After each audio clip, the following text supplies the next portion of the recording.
syukurilah wala haula wala quwata illa billah. luwih dhisik leren sawetara ya no. Iya mak iya ngestoke dawuh. Mulane digatekne. Nganggo ambekan punjal ambekan. Heeh. Ngaturne apa to wigatine aku kelawan anakku limbuk piniji marak mangarsa ana ing adicara bengi iki. Ngono ya mak. Nanging sadurunge nok piye? Sadurunge ngaturke tetembangan kang maneka warna ingkang sarta sadurunge matur akeh-akeh. Iya. Ora ana salah ingkang angka sepisan ya kuwi awake dhewe wajib ngucapake kang sarta ngungkapake rasa puja lan puji syukur kunjuk marang Gusti kang ngurbing dumadi. Iya.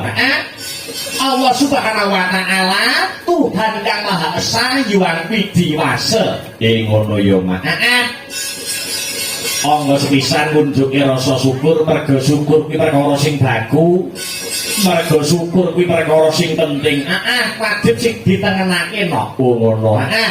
Ditengenake lan didhisikake. Iya. Merga ya saka berkah kang sarta nikmate pangeran awake dhewe. Aku kang sarta anakku limbuk komplit sak rombongan bisa manunggal kang sarta tetunggalan ana ing adicara bengi iki. Ngono ya mak. Iya pancene kaya mengkono no. Iya ngestoke dawuh. Banjur bengi iki mengeti adicara apa, bengi iki dalam rangkaian acara apa mak anakku limbuk nyadong dawuh. Iki ngene ya nduk piye? Adicara bengi iki tidak lain dan tidak bukan iya.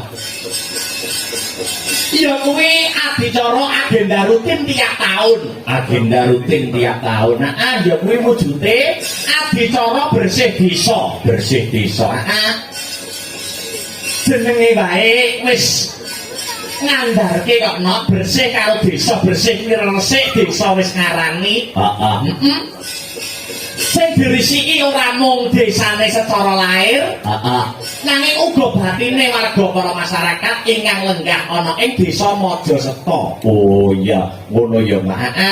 Ora mung ngresiki desane, ngresiki dalane, ngresiki punden makome, nanging uga ngresiki batine warga masyarakat ingkang lenggah ana ing Majaseta. Jenenge wae agenda rutin tiap tahun.